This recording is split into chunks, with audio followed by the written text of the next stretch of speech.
Congressman Mark Enverga po ng Quezon Province, ang chairman po ng Committee on Agriculture and Food.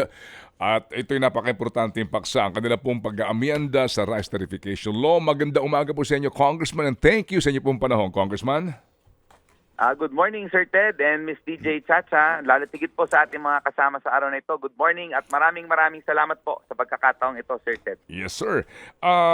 So, tapos na po sa committee level ang hearing at yun ho bang susunod po na hakbang dito ay saan na po dadalhin ang panukala para po sa mas malaliman sana na pag-uusap?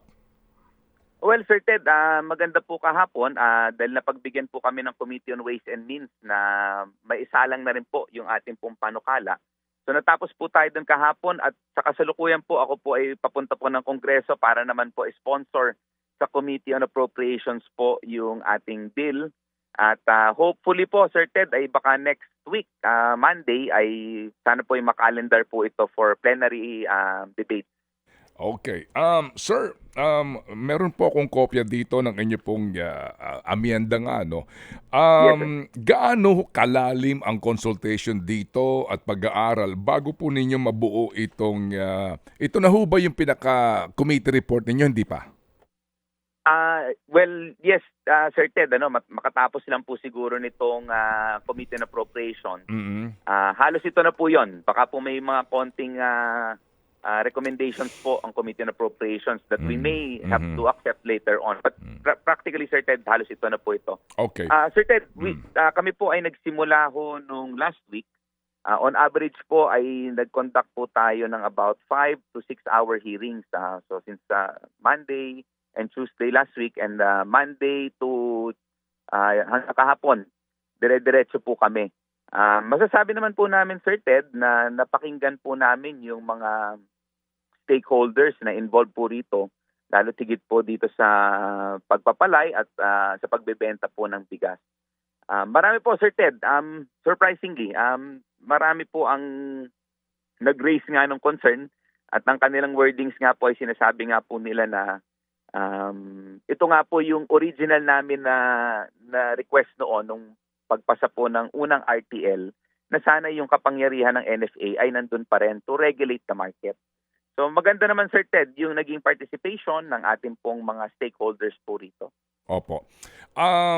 Sir, hindi ho ba dito po sa panukala ninyo at inyo ho ba napagtanto yung napakalaking poder na ibabalik nyo, actually hindi lang binabalik, kundi palalakasin pa po ang poder ng NFA dito ho sa inyong panukalang ito?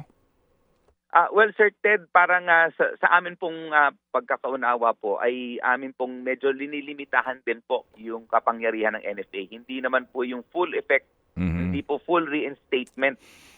Naging careful po kami dun sa amin pong mga wordings nga po nung binubuo po namin ito.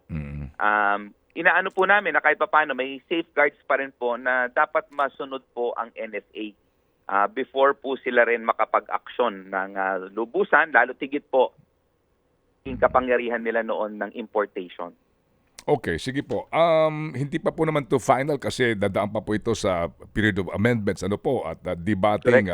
Opo. Pero doon na lang po muna ako mag-focus, Congressman, doon sa ipinapangako ng ilang po mga miyembro ng Kongreso na ang NFA sa pakikilahok sa pagbebenta ng commercial ng bigas sa merkado ay makapagpapababa sa presyo ng commercial rice. Paano mangyayari 'yon? Well, sir, siguro, Sir Ted, sa unang nakikita po namin kung sakali man ay ito na po ay maisabatas po natin. Nakikita po natin napakataas po ng presyo ng bigas ngayon. Ito po ay na-raise po ni former Secretary Leonie Montemayor. Kinompute nga po nila yung sa importations from landed cost all the way to the retail outlets ay medyo napapalaki yung markup po ng trader and sometimes po the retailers. So dahil po dito sa batas na ito ay pwede pong mahimasok na ngayon ang NFA para ma-regulate yung market at sila nga po ay pwede pong mag-intervene pagbebenta po ng NFA na available po doon po sa public. But of course, mahalaga po ang uunahin po natin yung mga vulnerable sectors po natin of society. So yung mga 4Ps po sana ang una mapagbigyan, makinabang po dito. So para po to level the market, yung traders will have to compete para bumaba din po yung kanilang markups, yung kanilang presyo ng bigas, sila malugi. So maganda pong panlaban po ng gobyerno, lalo tigit po sa mga nagsasamantala ng masyadong mataas na presyo po natin. Opo. Congressman, maganda nga pong pakinggan at masarap nga po sanang damahin yung sinasabi po ninyo na magandang epekto kung sakasakali na maari na po makipagkompetensya ang NFA sa presyuhan po ng commercial rice. Pero sabi nga, yung detalye ho kung paano mangyayari ito. Pwede ho bang malaman lang namin kung ang NFA po ang unang pangunahin din pong bibilhan ng produkto ay lokal na mga farmers, no? And then, tsaka ka na mag-aangkat kung kinakailangan din po. Hindi ba sabi ho sa panukalang ito, papayagan sila mag-angkat. And then, pag wala silang makuha sa abroad, pwede silang bumili dito at cost yung bibilhin po sa mga trade, etc. Pero kung ang rule of thumb ay laging doble ang presyo ng palay sa presyo ng bigas, ang worry ho ng mga farmers dito, una, yung presyuhan ng palay. Kasi ho, kung ang presyo ng palay ay 20 sa ngayon, sa average po, local ito, automatic yung 40 na kaagad ang presyo mo niyan sa pangkaraniwang bigas sa palengke. So kung bibili ang NFA sa local farmers, tapos po ang presyo po nitong imported halos kapareho lang, paano ka makapag-compete kung hindi magbibigay ka ng subsidiya para bumaba ang presyo ng NFA? Anong mechanics po nito? Well, Sir Ted, syempre, isang mechanic po lang po yung component po ng NFA intervention. Sa totoo po, ang totoong solusyon po dito ay yung long-term solution. Na bahagi nga po ng ating pong panukala na through the Rice Competitiveness Enhancement Fund ay mapalakas po natin talaga. Yun po naman ang dapat natin pong intindihin po, yung local capacity natin ng production na kung saan ay binibigay ninyo lahat, yung the entire supply chain sa mga magsasaka mula sa pagtatanim ay pag-processing po nila para mapababa po natin yung presyo, yung cost of production, Sir Ted. So that is the long-term goal po ng ating pong panukala na mapababa po ito. Para nga yung rule of thumb ay medyo na-adjust na po natin. For example, Sir Ted, isa rin po sa mga napuna po natin ngayon. Technically po, Sir Ted, ang buying price na po ng traders sa farm is nasa 29 pesos. So napakataas po ng bentahan ng palay sa farm gate pa lang. Kaya medyo napamahal po ngayon. So technically superficial to, Sir Ted, yung mataas na presyo dahil if you will quantify of cost of production, dapat po mababa lang po talaga yung bigas.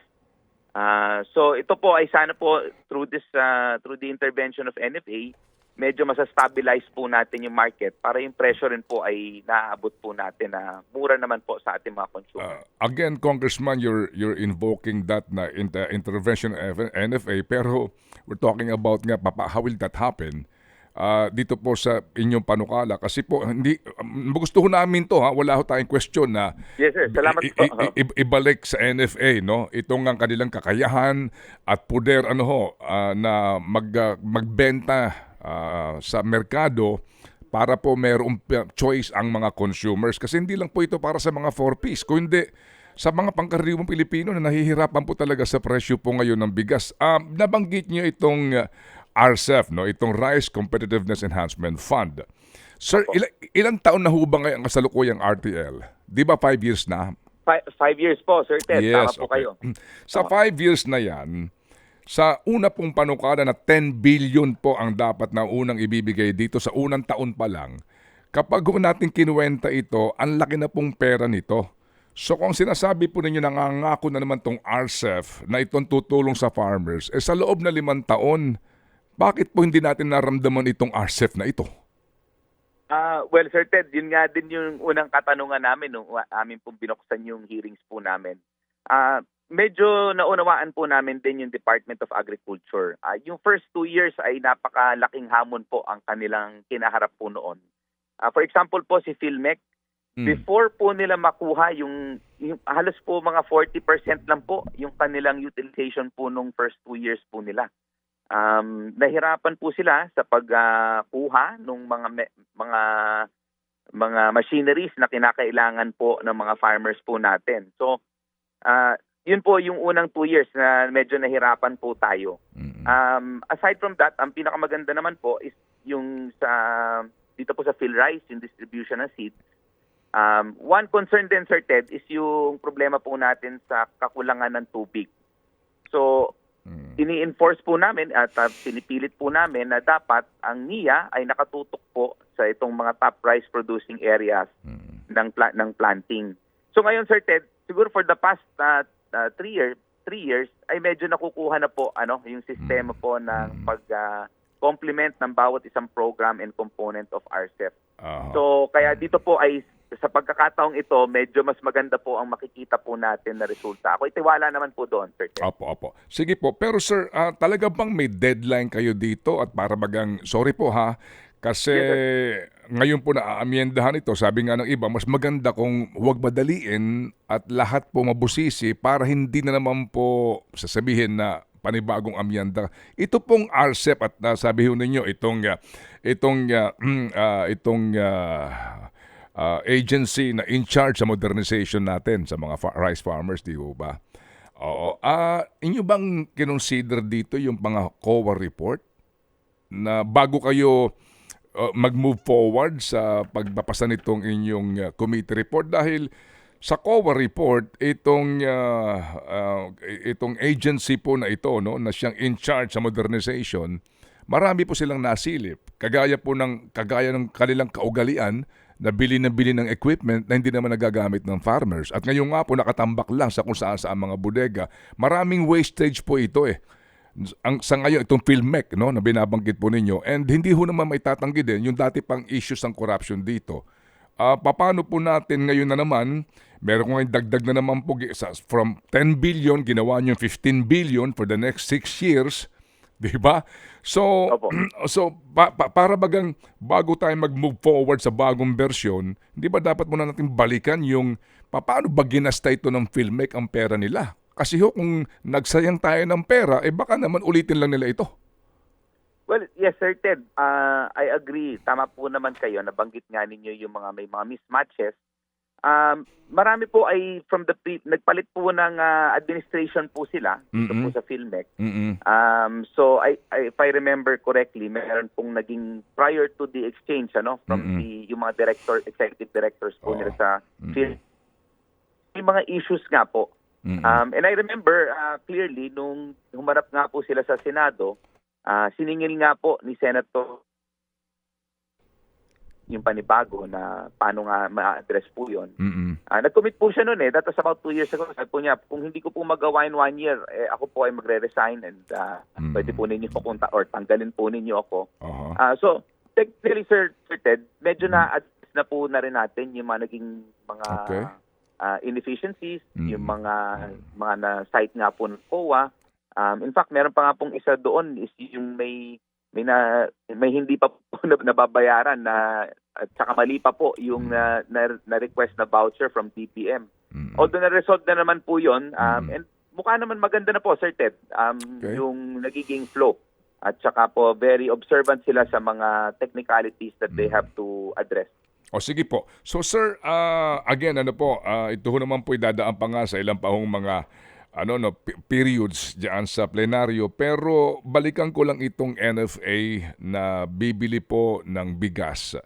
So dito po sa Committee on Appropriations na inyong pagharap nitong inyong panukala para po sa kaukulang appropriations, more or less meron na ho ba kayong computation sa magkano ang subsidiyang ibibigay nyo sa NFA dito? Kasi hindi natin may tatanggi po sir, na masarap pakinggan na mapapababa nito ang presyo ng bigas. Sa anong paraan? Hindi naman po pwedeng ang NFA as in malulugi na lang na walang pagkukunan ng pagkalugi. Dati-rati po, before the passage of this law, ang NFA subsidy po per kilo para doon sa 27 at 32 na NFA rice sa palengke, ay nasa 6 pesos per kilo. Yan ang subsidy ng gobyerno. Dito po, kapag ang prevailing market price sa pandaigdigang merkado, ang presyo po, sabihin na po natin landed cost yan ay 40 pesos per kilo o 45. Tapos tatapat ang NFA dito na magkano-kano nyo, 30, 35, di malaki yon. So, dito ho ba saan ka kukuha ng pera, basically, para ka mag-sustain na magpalugi ang NFA dito? Well, Sir Ted, if you will notice din po, cautious po tayo doon. Tinanungin din po natin yung Department of Agriculture and NFA kung kakayanin ba nila na i-subsidize tulad po ng dati na available in all markets all throughout the year. So, ang answer po nila, Sir Ted, ay hindi po nila kaya. Masyadong heavy po yung subsidy. Kaya dito panukala po natin ay in-enumerate po natin on emergency situations or extraordinary situations na may problema po tayo sa supply and sa price. So, nako-compute po natin is currently NFA ay meron po silang natitirang I think 17 billion pesos na hindi po nila na-utilize last year na 8 and 9 billion po ngayon. As a startup, pwede na po ito, Sir Ted. And maganda naman po, in a worst case scenario, wag naman po sana, is maaari po mag-infuse din po ang Office of the President through DA ng karagdagang budget na kung sakaling kakailanganin po ng additional for market intervention. So, pwede rin po, Sir Ted, localized po. Hindi naman po kinakailangan yung buong Pilipinas kaagad through the Local Price Coordinating Council. For example po, in Cebu, kung doon po nagkaroon ng disruption ng prices ng rice, doon lang po. So, targeted po siya yung mangyayari. So, as a matter of subsidy na malakihan, hindi naman po, at realistically, Sir Ted, medyo mahirap. Even especially po in a liberalized setting na meron po tayong private sector na nagko-compete. Ayaw naman po natin silang guluhin din naman po yung kanilang mga foresight. Okay. So, sir, sabi ho ninyo, di ba, ito ho yung tatlong pagkakataon, yung powers of NFA on price stabilization and supply regulations. Nagbanggit kayo ng tatlong pagkakataon, di ho ba, Shortage in the supply of rice, sustained increase in the price of rice, or an extraordinary increase in the price of rice. Ito ho yung tatlo na maaari manghimasok ang NFA. Sa ngayon po, ang presyo ng bantay presyo po ng DA sa local rice natin, local commercial rice, ang regular milled for the longest time ay 53 ang pinakamahal, 46 po ang pinakamura. Ang well milled 48 to 55, ang premium 51 to 58, ang special 57 to 65. Ang imported po, ang regular milled ay 51. 48 to 51, well milled 51 to 54, 52 to 62, 57 to 65 ang pinakamahal. So ang tanong dito, ito ho for the longest time, ito ang presyo Sa tatlo pong binanggit ninyo na mga pagkakataon, saan papasok ito? Actually, Sir Ted, during our briefing din po, na categorically, natanong din po natin yung Department of Agriculture, given yung situation na po ngayon, ito po, ay na po ito bilang isang emergency situation. So in the event na, in effect sana, kung ito po ay batas ngayon, po pwede na po sana si NFA mag-intervene to stabilize the price po. And as I mentioned nga po, Sir Ted, kanina, napunang rin po ito ni former Secretary Montemayor na masyadong mahal yung bigas na ito. So again, with that, pwede pong pasukin po at this situation itong NFA sana kung sila po ay nariyan. Okay, so you're saying na dahil ito pong bantay presyo mismo ng DA for Metro Manila markets will fall under what category? Extraordinary increase in the price of rice or sustained increase? Ano po ito? Could be both po, Sir Ted. Kasi matagal na po kasing naka-level yung price. Mm. Alam po natin, bumababa din po yung world market prices Mhm. ng bigas. So, pwede na po pasukin itong situation na ito. Okay, and then assuming po that this will be in effect, ito po in effect ngayon, so kung ito po yung prevailing price ngayon ng local at imported sa palengke sa Metro Manila, saan papasok dito ang NFA? Piling mga palengke lang o paano po? Well, it would depend, Sir Ted, doon po sa magiging decision ng Local Price Coordinating Council Mm-mm.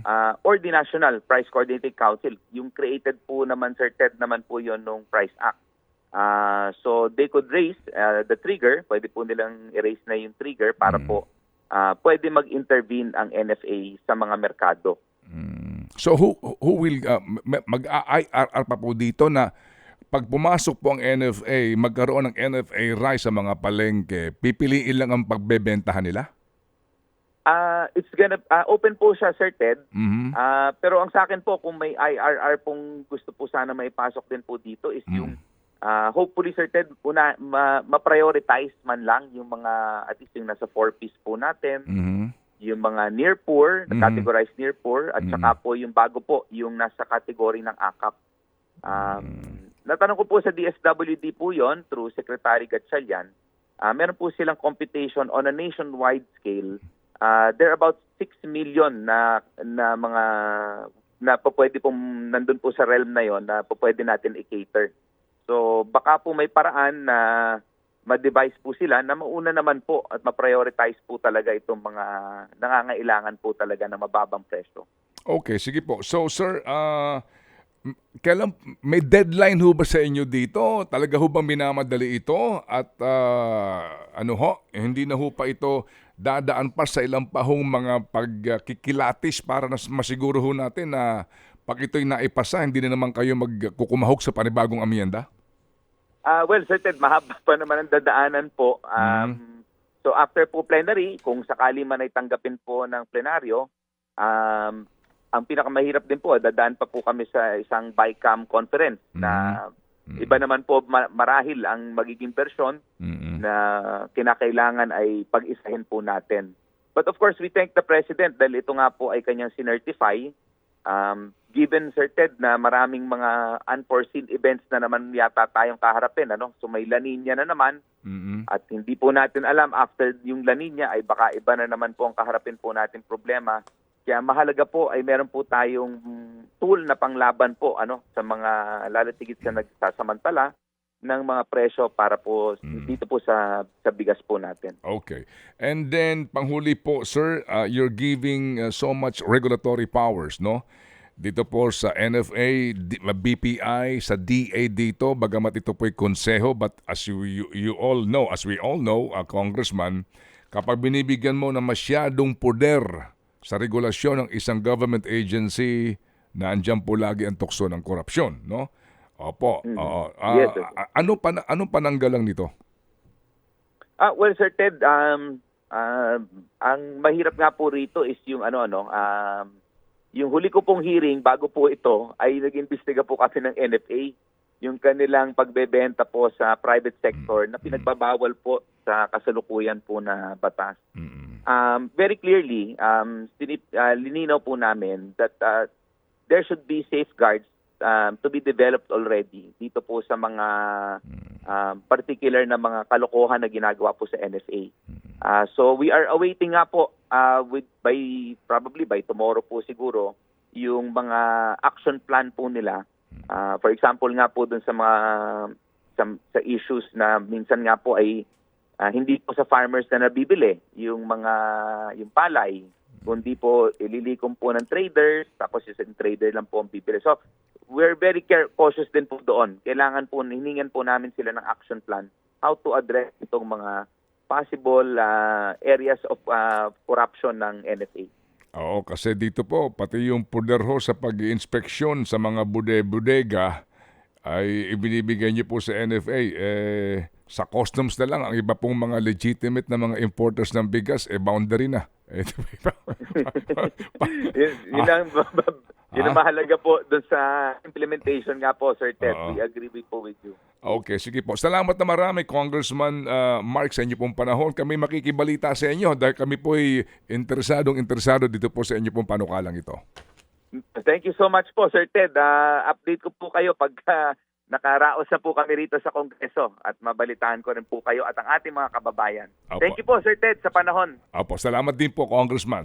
Thank you. Good morning po sa ating Good po morning. lahat. Thank you po. Thank you, si Congressman Mark Enverga ng Quezon Province. Ted Filon at DJ Chacha. Ngayon, nasa Radyo 5, 92.3 News FM. Monday to Friday, 6 to 10 a.m.